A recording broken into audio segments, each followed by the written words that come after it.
your coat over there and take a seat.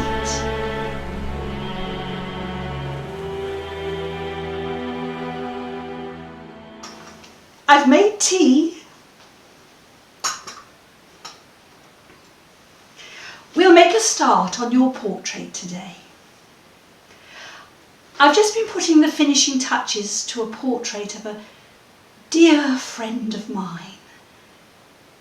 It's taken me a long time to capture her spiritual qualities, her beautiful, ever-changing facial expressions that reflected her inner spiritual harmony.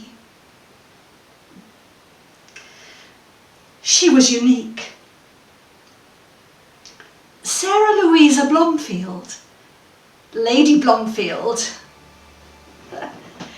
Did you know her? Oh, you would never forget her.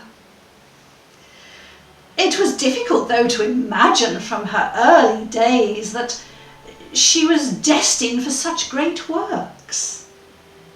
Her early life in Ireland taught her the harsh reality of poverty with its sectarian conflicts and its uprisings.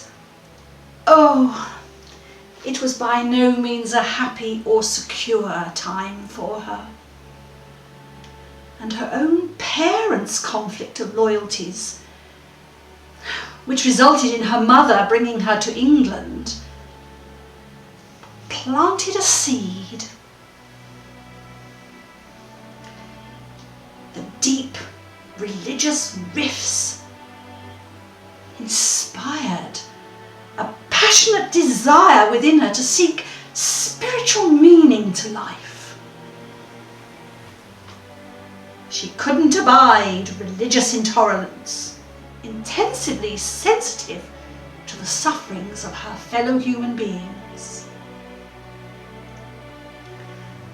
Her life took on a quite new direction when she married Arthur William Blomfield. He came from a family of celebrated English clerics. Oh, sadly, his wife died, leaving him with two nearly adult boys and a young daughter. So at 28, Sarah became a stepmother and eventually a mother. And she enjoyed the glittering social scene of Victorian London. So different from her early days. A society hostess with beautiful homes, servants, jewels.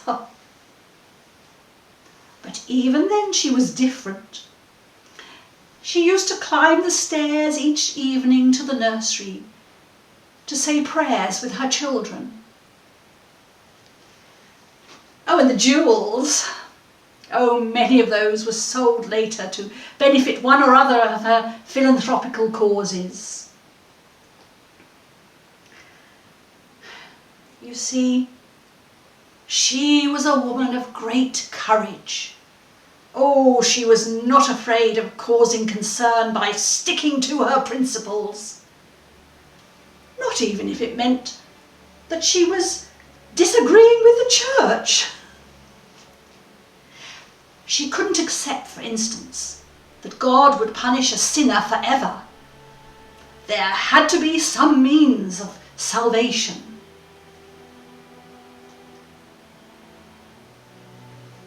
Besides her interest in the spiritual and metaphysical, she was deeply concerned about social and political changes.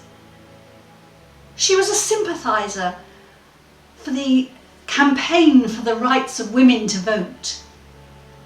Indeed, she gave refuge to many women fleeing from victimisation from the city.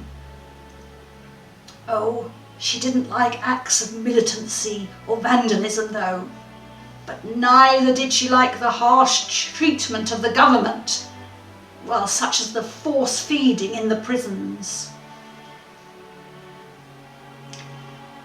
And then life took on a different track after the death of Lord Blomfield, when she was only 40. The society people who caught her attention then were those involved in philanthropic causes, but also those pursuing mystical and spiritual journeys. She dove into everything and she questioned everything. The teachings of the Theosophists had convinced her a great teacher was to come and that she would see him. Then, while in Paris, she met a young woman who told her that this messenger had indeed come and that it was he who would gather together all the peoples of the world of whatever race, nation or religion. Sarah felt her inner consciousness open and an intense and powerful force flow through her as she listened to the sufferings that were inflicted upon this noble being. He, Baha'u'llah, had departed a disbelieving world in 1892. But oh, joy! His son, Abdu'l-Baha, was alive, although a captive in Palestine.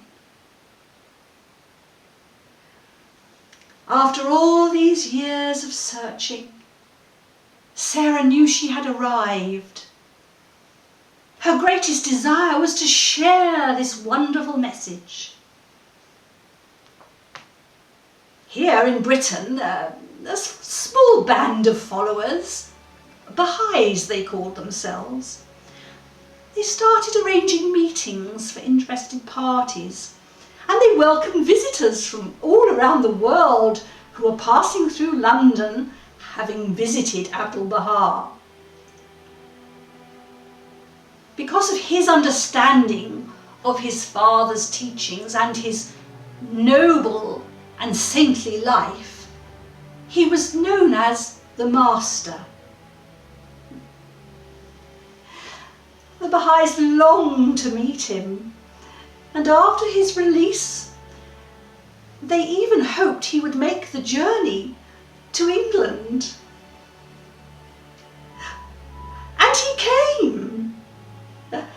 Sarah had quietly prepared her home for his visit. And then the telegram arrived. Abdu'l-Baha arriving in London, 8th September. Can Lady Blomfield receive him? Oh, her home in Cadogan Gardens overflowed with visitors from all around the world who came to pay their respects to the Master. She recalled, oh, those pilgrims, those guests, those visitors. Remembering those days, how our ears filled with the sound of their footsteps as they came from every country in the world. Every day, all day long, a constant stream, an endless procession. And they weren't all rich and famous either. No, no, the poor, the working class, no one was too humble or too great to receive the message. Then there were the visits, churches, mosques, the Lord Mayor's Mansion House, to Bristol, the interviews, the receptions. Why, as many as 90 people could be sitting down for a meal. Oh. Well, there was so much to learn, and Sarah was so eager to serve. Oh, her great gifts as a writer, as a chronicler of the early days of the faith, as a hostess, as a defender of her persecuted fellow Baha'is in Iran, as an ardent promoter of peace and interreligious understanding. Oh, combined with her tireless efforts as an advocate of the faith's spiritual and social teachings, oh, she shone. Abdu'l-Baha encouraged her to give eloquent speeches and to raise aloft the banner of Baha'u'llah and to rouse and stir every listless soul and confer new life upon the dead. Oh, it would take too long to talk about all her accomplishments, but her bravery during World War I, with her daughters, caring for the wounded in Paris, oh, that deserves a mention. The horrors that they saw were miles away from the genteel Edwardian life they were used to. After the war, Abdu'l-Baha encouraged her to go to Geneva to open a Baha'i centre in close proximity to the newly formed League of Nations. Oh, and ever ready to protect the young who had suffered most during the war, she gave her full support to Eglantine Jebb, the founder of the Save the Children Fund. Sadly, she died before her book, The Chosen Highway, could be published. This is her collection of histories of the women members of the Holy Family, which she collected during her visits to the Holy Land. She was the greatest link, sharing with the Baha'is Abdu'l-Baha's example of a saintly life. She was an unforgettable woman, a star. Indeed, that is what Abdu'l-Baha called her, Sitare, Lady Star. Now, it's time we made a start to your portrait. I'd like you to sit with your head to the side. Yes, and your arms thus. Yes, perfect.